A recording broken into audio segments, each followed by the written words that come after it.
situation where something to do with hang gliding, not a very smart decision, and I want to hear that story. Well, let me preface it by some bullet points. Number one, I was afraid of heights. Number two, I'd never flown anything in my life. Number three, um, went to the library to read a book on how to fly a hang glider. Number four, a neighborhood boy across the street had a hang glider for sale for $100 that didn't have a harness.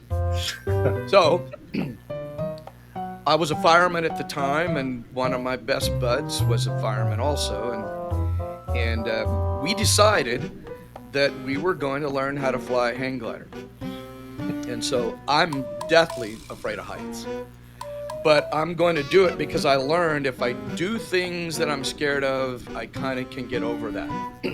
So we went to the library, we read a book on how to fly a hang glider. And I remember that you have to get the right angle of attack to get the air into the wing so it will take off. Right. So fast forward, my buddy, the fireman, uses ropes to create a harness. We go up into the Sierra Nevada mountains. We're a couple thousand feet right out of the San Joaquin Valley. And I put this harness on. I said, okay, I'm going to fly this hang glider. I really didn't think I was going to fly. For some reason, there was a disconnect that this hang glider was actually going to fly. But I put the harness on. I tried to run down this hill several times. I fell, skin up, go back up. Then what happened? All of a sudden, I go down this hill. I get the right angle of attack, and it starts to fly. I mean, quiet, and it's flying. And I remember reading the book that to turn it, you just lean. Because remember, I've never flown anything before. So as it's flying, I'm scared to turn it because I've just kind of frozen. And it's flying out, and I look down, and I'm now over orange groves. I must be 1,500, 2,000 feet up.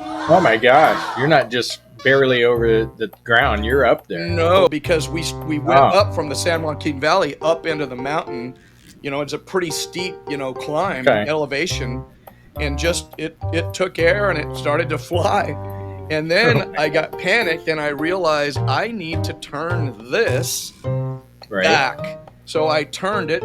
I just leaned and I turned it, and it flew back, and it came in, and we didn't read the chapter of how to land it.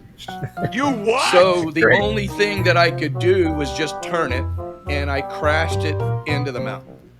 And I tore my knees up and tore clothes, and it was a mess. And when I finally was safe, I asked my buddy, I said, okay, your turn.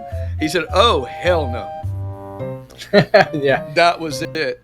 He saw you launch up at several thousand feet. Yeah, so it was not a smart thing to do, because I could have just been killed really, really easy. But then again, that's just that's really not playing out the decision that it was actually going to fly. And if it flew, what was I going to do? I was just going to see if it would fly. And then it did. Scared me to death. When I landed, my knees were shaking. And then we decided we still wanted to make that thing fly. So we decided to go back down the hill, get some water skis, get in a canal, put a rope on it with a pickup. And I was going to get in the canal with skis on, and he was going to pull me out of the bank, and we were going to make it fly that way. Wrong. It doesn't work that way. So within the same day, I nearly died from a 2,000-foot fall, and I nearly drowned from being pulled through the water with a... So was that the smartest decision? I was an adult. I had kids. No way, really? Yeah, I wasn't. Yeah, it was. So you're obviously early 20s. Early 20s. Probably had one child at the time, but I should have known better. But those are just decisions. And I look back on my life, and Man, I have a lot of those. A lot of those spur of the moment jackass things before jackass was a thing. I did a lot of it. So if you had Zeafari somehow, some way, Zeafari was in your brain, it was downloaded. What would have been different? Would have you still been that wild, adventurous type, or would you have approached it differently? I What do you hope think? so. I hope I would have been the wild adventures type, but what I hoped, if I were to do it again, I would not go to the library. I would actually go to somebody who was a instructor, a hang gliding instructor. I would Right, use a hang glider that wasn't a trainee hang glider with no harness. We basically built this thing. right. Um, you Surprised know, it flew. but then again, I mean, I did, I flew an ultralight after that, and had put my buddy in it who never flown. He crashed that into an orange tree. So it's not that I stopped doing stupid things. I just Right, really didn't have a framework at the time to think about it. And quite truthfully, the man, I was an adrenaline junkie. It was fun. sure.